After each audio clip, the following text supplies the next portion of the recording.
Supreme court ਨੇ ਇਸਲਾਮਾਬਾਦ ਦੇ ਹਸਪਤਾਲ ਵਿੱਚ ਬਾਨੀ ਪੀਟੀਆਈ ਨੂੰ ਮੁੰਤਕਿਲ ਕਰਨ ਦਾ ਹੁਕਮ ਦੇ ਦਿੱਤਾ ਹੈ। ਵੱਡੀ ਅਹਿਮ ਖਬਰ ਤੁਹਾਨੂੰ ਆਗਾਹ ਕਰਨਾ ਹੈ ਕਿ ਸੁਪਰੀਮ ਕੋਰਟ ਨੇ ਇਸਲਾਮਾਬਾਦ ਦੇ ਸ਼ਿਫਾ इंटरनेशनल मेडिकल अस्पताल विच बानी पीटीआई नूं मुंतकिल करन दा हुक्म जारी कर दिता है। बानी पीटीआई तक जाती मामले च फैसल सुल्तान नूं रसाई दी जावे, मेडिकल बोर्ड तश्कील दिता गया है। इस सवाल में मजीद गल करते हैं, सानू टेलीफोन लाइन ते ज्वाइन किया है फयाज महमूद नुमाइंदा चौपाल ने। जी मजीद इस सवाल की तफसीलात ने। सुप्रीम कोर्ट ने हस्पताल मुंतकिल करने का हुक्म दे दिता है और कहा कि उनकी जी सेहत है वह बुनियादी हक है सेहत निजाम तक रसाई, इसलिए उन्होंने मुंतकिल जेल तो हस्पताल मुंतकिल कर दिता जाए। उस अलावा अदालत ने एक मैडिकल बोर्ड तश्कील देने का हुक्म भी दिता है और उन्होंने कहा कि एक तो उन्होंने जाती मुआलज डॉक्टर फैसल सुल्तान को भी शामिल किया जाए और नाल ही नाल बाकी डॉक्टर ने जरूरी वो मैडिकल बोर्ड तश्कील दिते जान और मैडिकल बोर्ड जी मैडिकल बोर्ड की रिपोर्ट होगी वो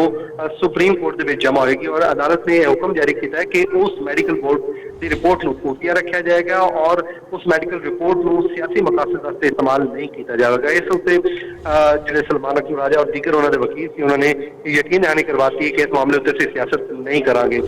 नाल ही नाल अदालत ने यह भी हुक्म जारी किया है कि इस गल भी यकीनी बनाना है कि हस्पताल के बाहर किसी भी किस्म का कोई सियासी मजमा इकट्ठा नहीं होगा और क्योंकि उत्थे दीगर मरीज भी मौजूद ने और उन्होंने भी हकूक ने, इसलिए किसी भी किस्म की कोई सियासी इकट्ठ उत्थे नहीं करना। जिस तो बाद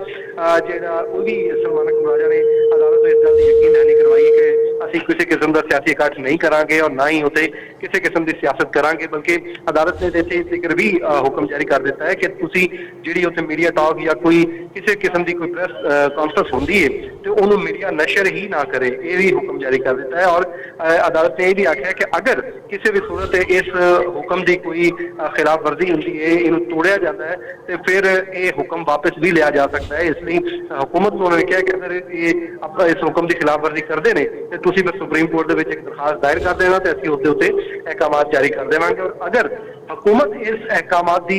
जी पैरवी नहीं करती और खिलाफ वर्जी करती है तो फिर बानी पीटीआई के वकील वो अदालत में दरखास्त दे सकते हैं और वो आके कर सकते हैं। इस अलावा एक बड़ी होर इंपोर्टेंट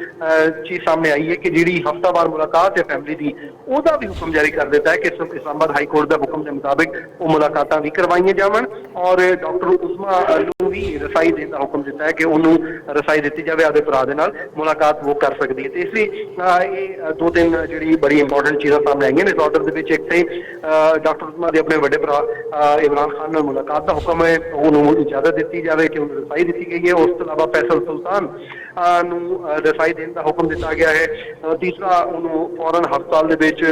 जरा मुंतकिल करने का हुक्म दिता है और ये आख्या है कि अगर उत्थे कोई सियासी इकट्ठ किया तो फिर असीं आपका आर्डर वापस भी लै सकते हैं, इसलिए इनकी खिलाफ वर्जी नहीं होनी चाहिए। जी बहुत शुक्रिया फयाज महमूद नुमाइंदा इस्लामाबाद साडे नाल मौजूद सन जो सानू तमाम तर तफसीलात आगाह कर रहे सन।